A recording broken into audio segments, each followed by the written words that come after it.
Yo tout le monde, j'espère que vous allez bien. On se retrouve aujourd'hui pour une nouvelle vidéo. On va être aujourd'hui sur une pile à lire, mais également une pile à voir pour le mois d'avril. Parce qu'au mois d'avril, chez moi, ça rime avec avril autour de l'ASF, un challenge organisé par Céline Lecture depuis quelques années maintenant. Et donc, je prends toujours du plaisir à participer à ce challenge depuis sa première édition. Cette année, ça ne loupe pas. J'ai encore envie de me plonger dans de la SF pour le mois d'avril et j'avais envie de vous montrer un petit peu quelles sont mes envies, que ce soit mes envies de lecture, mes envies visionnage. Voilà, je voulais qu'on regarde ça ensemble.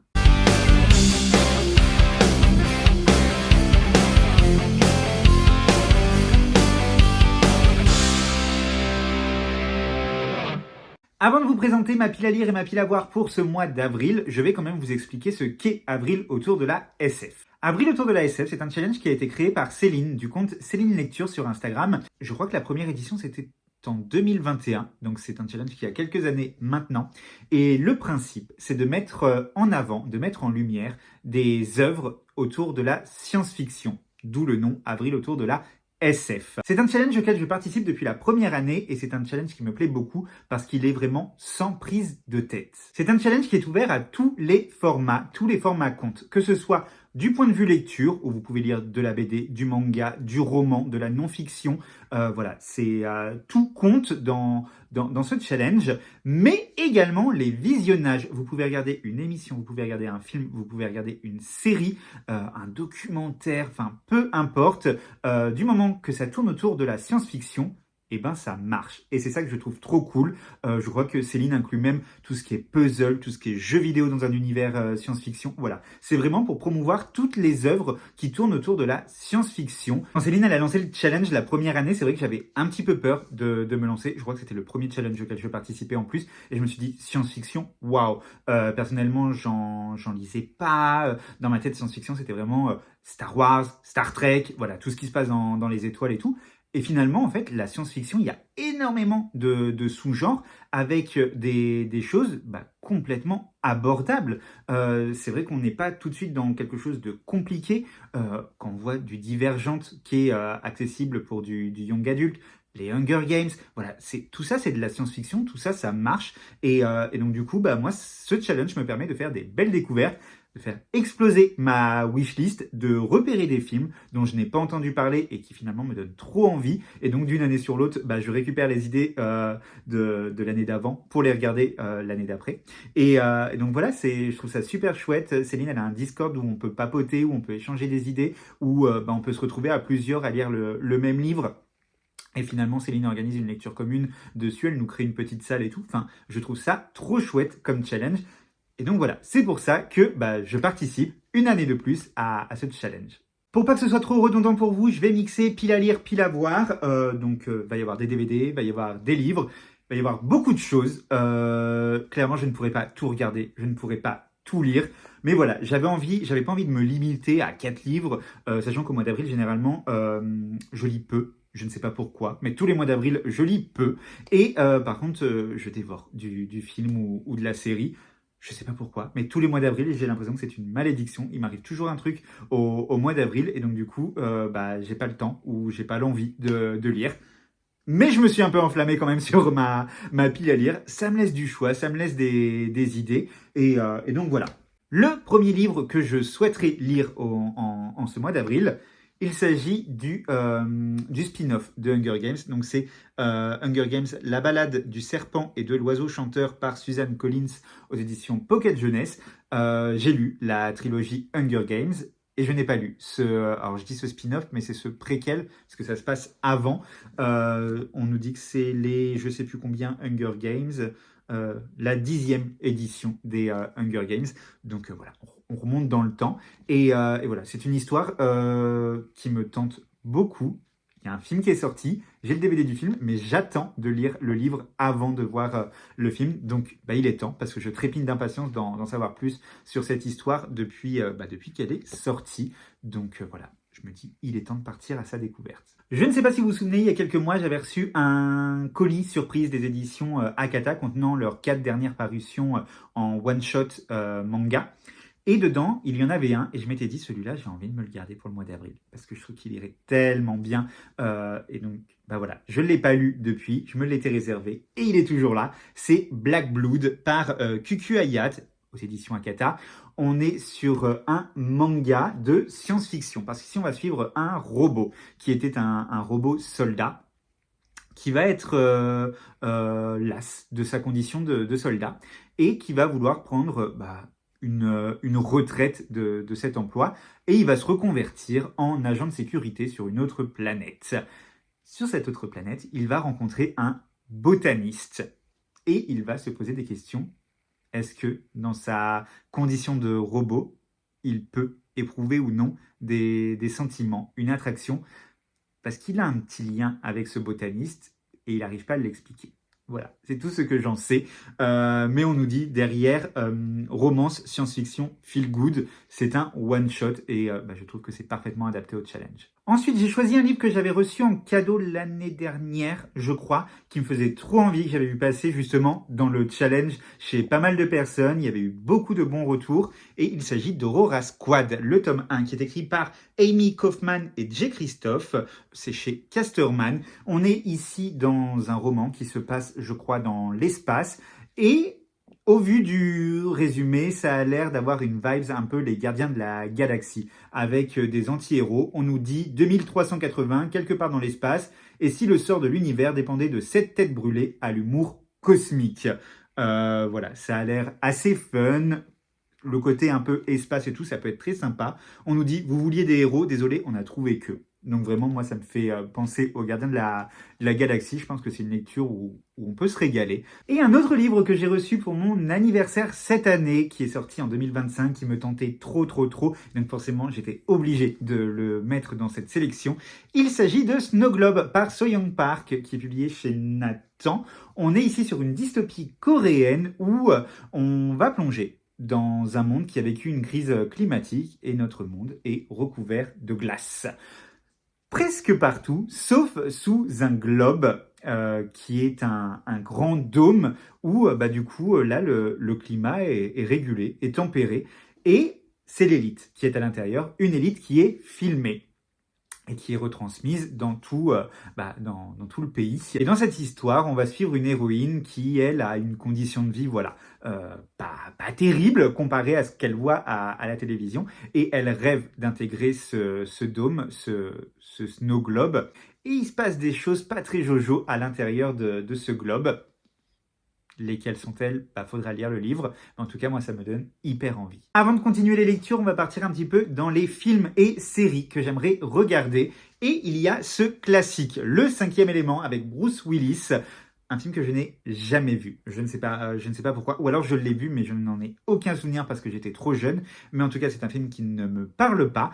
Et à chaque fois, on me sort des références de ce film que je ne comprends pas, que je ne saisis pas, tout simplement parce que je ne l'ai pas vu. Donc je me suis dit, allez, c'est le moment de le regarder, de le sortir.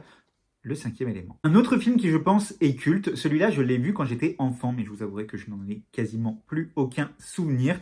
Il s'agit de iRobot avec Will Smith. On est ici sur, encore une fois, un film futuristique avec des robots. Les robots sont devenus monnaie courante. Voilà, ils ont un rôle d'assistant pour les humains. Ils sont un petit peu partout, un petit peu dans toutes les maisons, jusqu'au jour où il va y avoir un meurtre que Will Smith va devoir élucider. Et il semblerait que tout montre que l'assassin soit un robot, ce qui va à l'encontre de toutes les lois de la robotique. C'est tout ce dont je me rappelle de cette histoire. J'ai dans mon challenge que j'organise sur Instagram, le 12 Movies Challenge 2025, chaque mois une catégorie à remplir avec un film. Et dedans, j'ai une catégorie, un film avec Will Smith. Est-ce que celui-là ne serait pas parfait pour la catégorie? Voilà. Ensuite, il y a une série sur Prime Video qui me donne vachement envie. Il s'agit de Fallout. C'est une histoire qui se passe, je crois, 200 ans après une apocalypse ou quelque chose comme ça. Et on a une héroïne qui va sortir d'un bunker anti-atomique où elle était enfermée. Et elle va découvrir un monde, le monde d'après. C'est tiré d'un jeu vidéo que je ne connaissais absolument pas. Moi, je suis une brêle en jeu vidéo.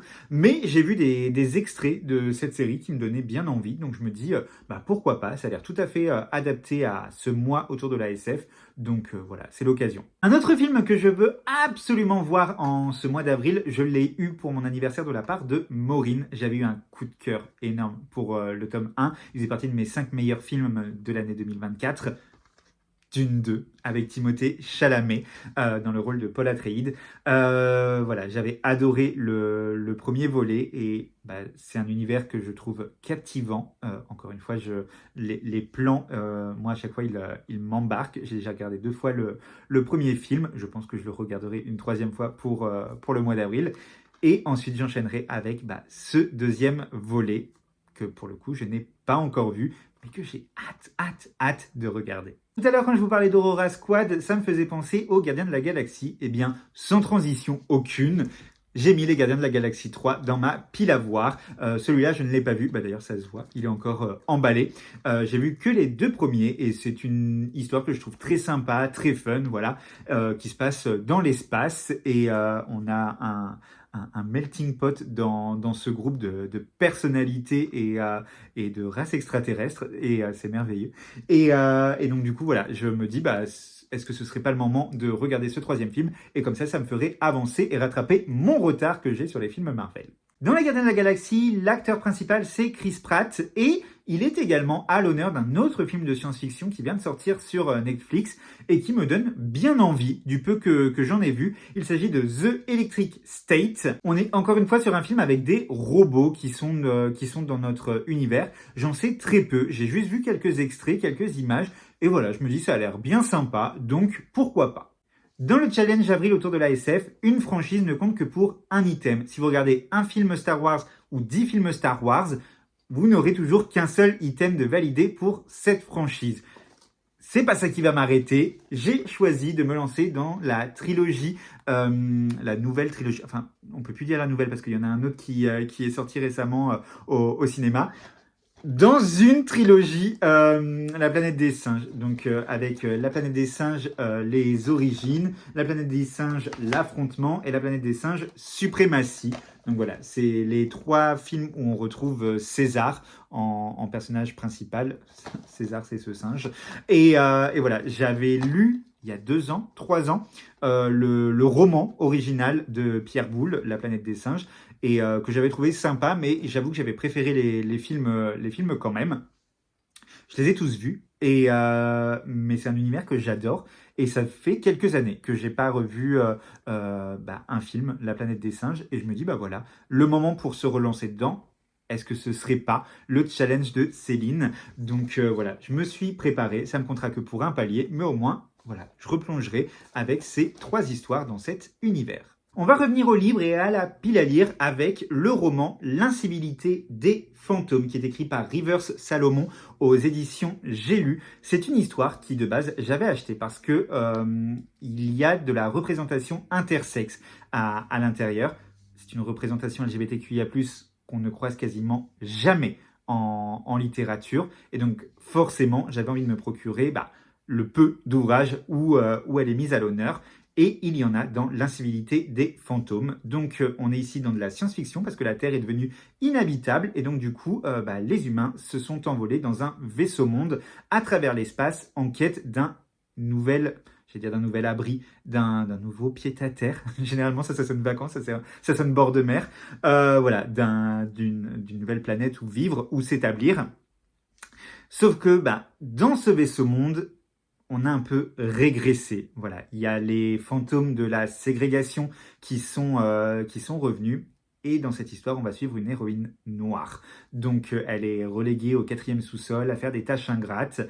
Il y a plein de thématiques apparemment abordées sur cette histoire. Donc, on va parler de racisme, on va parler d'homophobie, transphobie. Voilà, apparemment, il y a des choses très sombres, très lourdes, mais qui me donne envie de creuser parce que c'est la personne qui écrit est une personne non binaire, une personne donc concernée par ces thématiques Et voilà, ça me donne hyper envie. Un livre que j'avais acheté l'année dernière à la Rare qui me faisait envie depuis sa sortie. Et donc là, comme l'autrice était présente, j'en avais profité, je l'avais acheté. Il s'agit de The Perfect Match qui est écrit par Lila Mars. Moi, je l'ai dans sa version poche chez HarperCollins. On est ici dans une dystopie slash romance, où on va suivre une jeune fille dans un monde où c'est la science qui décide avec qui on se met en couple ou pas. Voilà, la science nous donne notre prétendant avec un pourcentage de compatibilité. Et dans ce monde où c'est la science qui régit tout, on va suivre une héroïne qui va se voir attribuer un prétendant avec qui elle a 98% de compatibilité, je crois. Sauf que c'est pas du tout le mec qu'elle aime, elle en aime un autre. Et donc du coup, on va suivre son cheminement, à savoir est-ce que elle va braver les lois pour suivre son cœur ou obéir à la science et au système établi. La dernière fois, quand j'étais dans ma médiathèque, j'ai regardé ce qui pourrait coller un petit peu au challenge. Et je suis tombé sur une bande dessinée qui s'appelle Not All Robots et qui a l'air parfaitement dans le thème. Donc, je ne l'ai pas encore emprunté à ce moment-là, au moment où je tourne cette vidéo, mais ce sera un de mes emprunts médiathèque pour coller au challenge. On est dans un monde où, encore une fois, les robots, c'est très robotique cette année, ma petite sélection. On est sur les robots qui sont devenus monnaie courante dans le quotidien des humains et ils ont pris leur place dans le monde du travail. Voilà, c'est eux qui vont travailler à la place des humains. C'est tout ce que j'en sais. J'ai pas trop cherché non plus. C'est un graphique, donc ça se laissera lire. Et donc le dernier livre pour cette sélection, c'est une suite d'une duologie. J'avais adoré. J'avais eu un coup de cœur pour le premier tome. On était sur une uchronie et donc là on est sur la suite. Donc c'est Liberté oblige par Maïwenn Alix, publié aux éditions Slalom, qui est la suite de Noblesse oblige. On est dans un monde où la Révolution française n'avait pas eu lieu. On avait toujours de nos jours un roi de France et il y avait ce qui était appelé Noblesse oblige, une télé-réalité de dating style Bachelor, sauf que ça se passait à Versailles et en fait les très bons partis français recevaient une poignée de prétendantes qui étaient sélectionnées partout en France et le but c'était de trouver sa future épouse, le tout devant les caméras. J'avais adoré le premier tome parce que c'était vachement plus adulte, plus poussé, plus violent que ce que j'avais imaginé, mais moi j'avais adoré ça. On était quand même sur une histoire où derrière la télé-réalité, il se passe des choses assez glauques finalement. Et en fait, quand j'avais appris qu'il y avait un tome 2 qui était en préparation, forcément je le voulais. Et donc je l'ai mis. On est sur un beau bébé quand même parce qu'il est bien plus gros que le premier tome. Et je suis hyper curieux de voir ce qui va y avoir à l'intérieur, étant donné, vu comment se termine le premier tome, qui n'appelait pas forcément de suite, mais quand je vois la taille du bouquin, je me dis, finalement, il devait y avoir des choses à raconter quand même. J'ai le soleil qui s'est levé, donc ça a parfait mon bronzage. On va partir dans, encore une fois, les DVD, on va finir la pile à voir. Et j'ai sélectionné un dessin animé parce que voilà, il faut un dessin animé dans chaque challenge. Et donc là, j'ai choisi Home, donc c'est En route. On est ici sur une petite histoire où il y a un extraterrestre qui vient avec ses proches sur Terre, sauf qu'il va s'éloigner du groupe et il va tomber sur une héroïne. Et voilà, il va partir, je crois, à la découverte du monde avec cette héroïne. C'est tout ce que j'en sais. Ça a l'air tout mignonné. Il y a des petits extraterrestres, donc voilà, je le mets dans le challenge. Je me suis aussi noté la série sur Disney+, qui s'appelle The Acolyte. On est sur une série Star Wars. Ça fait un bail que j'ai pas regardé de programme Star Wars. J'ai vu tous les films, mais les séries, j'avoue que j'avais pas trop accroché à The Mandalorian. J'avais essayé de regarder, c'était Boba Fett, et en fait j'avais retrouvé le côté très long et le manque d'action de The Mandalorian. Et en fait, j'avais lâché la rampe complètement, alors que Star Wars, c'est vraiment un univers que j'adore. Je le trouve riche, je le trouve tellement intéressant. Il y a tellement de matière exploitable dans cet univers. Et en fait, voilà, j'avais un peu lâché la rampe depuis Mandalorian. Et là, je me suis noté du coup The Acolyte, qui est une histoire qui se passe 100 ans avant la menace fantôme, donc Star Wars 1. Donc on va suivre un Jedi qui va enquêter sur des crimes un peu mystérieux. Voilà, ça a l'air bien sympa. Je me suis également mis une série dans un univers que j'adore avec la saison 7 de Fear the Walking Dead. Donc c'est la série petite sœur de The Walking Dead. C'est une série à laquelle j'accroche pas des masses, mais j'ai toujours cette curiosité qui me pousse à regarder la saison d'après. C'est une série où je trouve qu'il manque de palpitations. Voilà. Pour moi, ça manque de choses comparé à la première série, à The Walking Dead, à l'original. C'est une série qui, voilà, les personnages, moi, m'indiffèrent un petit peu, mais il y a toujours ce gros plot twist, ce gros événement dans le dernier épisode qui me dit, bah, j'ai envie de voir ce qui se passe après. Donc, c'est une série où je suis très mitigé et pourtant, j'ai envie de regarder à chaque fois la saison d'après. Ça fait 1 ou 2 ans que je l'ai dans ma DVD Tech et que je ne me suis pas lancé. Je me dis, voilà, est-ce que ce serait pas le moment de la regarder, partir un petit peu avec des zombies, pourquoi pas. Et le dernier film que je me suis programmé, c'est un film que j'ai déjà vu, mais dont je me souviens finalement que des grandes lignes. Donc je me suis dit pourquoi pas ne pas le reglisser dans cette sélection. Il s'agit de Prédiction, qui est écrit, bah non, qui est joué par Nicolas Cage, qui est un acteur que j'aime beaucoup. On est ici dans un film un petit peu, voilà, science-fiction, catastrophe.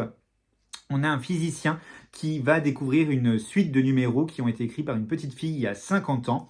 Et il va se rendre compte que ce sont des numéros qui correspondent à des dates, des cataclysmes les plus meurtriers qui ont eu lieu pendant notre siècle.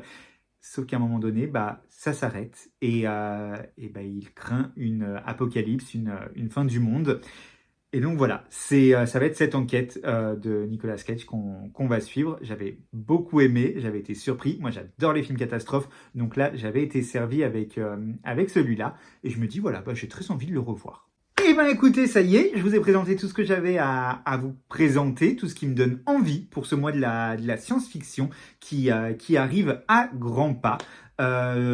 Comme je vous l'ai dit, je pense que je ne regarderai pas tout, je pense que je ne lirai pas tout, mais au moins ça me laisse un petit peu de choix, ça me laisse un petit peu de quoi piocher, de quoi sélectionner selon mon envie, mon humeur. Voilà, je ne me mets pas de contraintes, on verra bien. Ça se trouve, je vais regarder des choses qui sont complètement pas dans cette liste, tout simplement, parce que mes envies iront ailleurs, et puis bah c'est pas grave. Là, sur le moment, c'est toutes les choses de science-fiction qui me font envie, qui étaient dans ma palle et dans ma DVD Tech. Maintenant, ma question c'est, est-ce que vous lisez ou regardez de la science-fiction? Est-ce que vous allez participer à ce challenge? Est-ce que vous le connaissez? Peut-être que vous l'avez découvert à travers cette vidéo.